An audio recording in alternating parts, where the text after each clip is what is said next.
Hello and welcome to Advertisers Watching Ads. My name is Tom Ollerton. I'm the founder of Automated Creative, and this is a weekly show where brands watch other brands' ads and discuss what's good and bad about them. We are brought to you once again by Contagious. They have chosen this week's ad, so thanks so much for that, guys. But before we get to the ad, let's meet this week's guests. Hi, I'm Mai Fenton. I'm the Chief Marketing Officer at Superscript. Hi, I'm Katrina Dodd. I'm Editor-at-Large at Contagious. Hi, I'm Tim Peppiatt. I was at GSK and now I am at Peppiatt and Williams as the founder. Fantastic. Thanks so much for joining us today. Let's see this week's ad.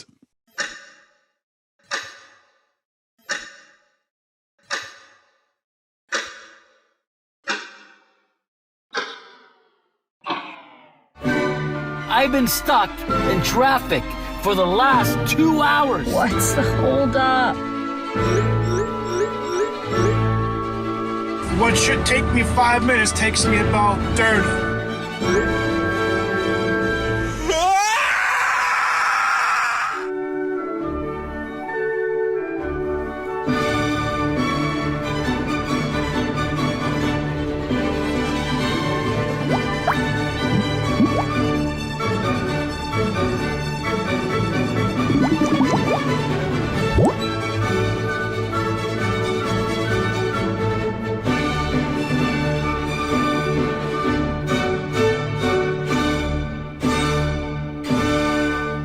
So, Katrina, what do you think of that the first time you saw that campaign? It's a cute idea. It's interesting. And yeah, it got my attention. It is attention grabbing. It got my interest. It builds on a real universal pain point. I think, like the frustration of being stuck in traffic. So overall, it felt to me a bit like it was kind of designed to win some award for best use of GPS tech or something like that. But there's something in it. There's definitely attention grabbing. It's quite, it is quite upbeat. The music, everything makes you feel, it's fun. My initial thoughts when I watched it yesterday evening was, why would a brand associate with negative connotations? Sitting in traffic makes me bloody cross. It's slow like something that's excellent and slow, not something that's irritating and slow. So for me, it did have a bit of an irritation factor. I'm not a great lover of cheap production values, and I think using screens, and perhaps I'm showing my age there, is a little bit clunky. I didn't really get it. I thought it was too long. But it is trying quite clearly, I think, to make something interesting out of one of the distinctive brand assets of Heinz Ketchup, which is the famous slow pour.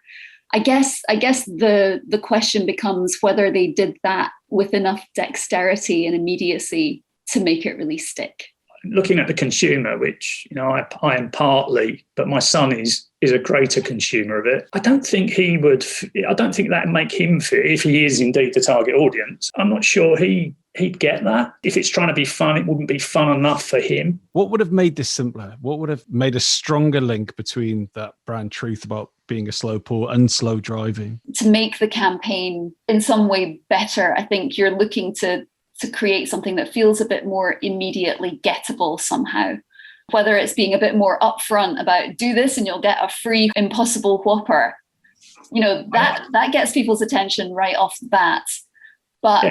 I think by embedding the promotion within the Waze app and relying on a lot of people to discover it while they're driving, ticked off at the situation they're in, it is asking quite a lot of people. But then it does pay off quite handsomely if you're getting a free, $7 burger. I didn't get that at all. I didn't get the journey.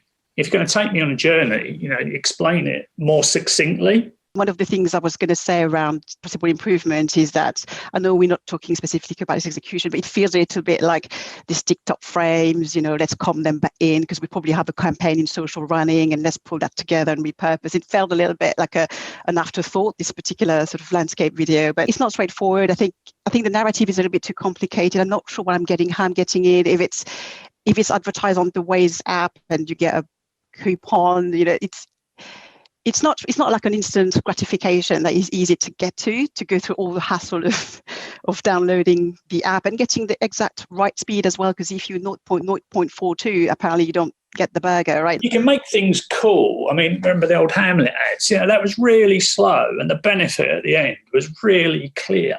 That was fast, slow, and you weren't quite sure where you were going. And everyone wants to lead with a benefit, or old-fashioned advertising is you lead with a benefit. But I think there's a good case to do that here. I mean, it's a very cool opening shot, and it got disappointing for me after that. I didn't quite know where I was going. Yeah, I think maybe part of the issue is that it's not an ad in the traditional sense. It's almost like a teaser for a campaign.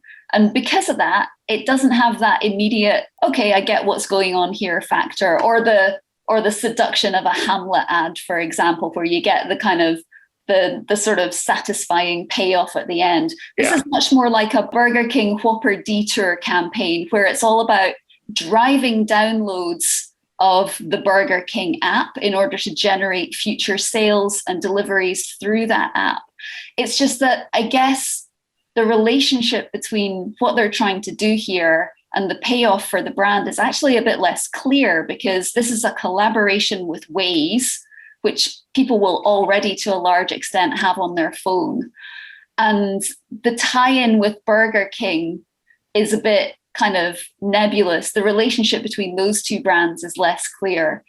So it's kind of, it feels a bit like a less concise and win me over version of Whopper Detour to me. It seems a bit like it's been one of these, fancy modern media partnerships. I mean, when you think about it, benefits may, because Waze should get more, app downloads, Burger King presumably contributed to the media cost. They get like a good share of mind in these ads, etc. So I'm wondering how that's come together to be where there was like a brand exercise by Heinz, because I think Waze and Burger King did a similar activity in Mexico, right? Where if you're stuck in traffic, Burger King, you can order on your phone through your Waze app, and then Burger King delivers to your car when you're in the middle of the traffic jam.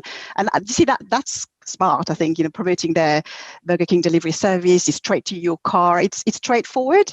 I think ultimately, I'm under the impression that the objective is really top of mind awareness and saliency, right? I don't suppose they're going to sell that much more Heinz Ketchup off the back of it. Yeah, if it's in the business of getting these people's attention, it probably has done a decent job at that, probably part of the job anyway. I think they could have really simplified the whole sort of communication messaging around that and the whole mechanic. It's an interesting challenge that Heinz has, because it's such a clear market leader in that particular category. So I guess the job that the agency always has to do is remind people how big and famous Heinz is, and find interesting ways to keep refreshing and reinforcing the associations they have in their head with that brand.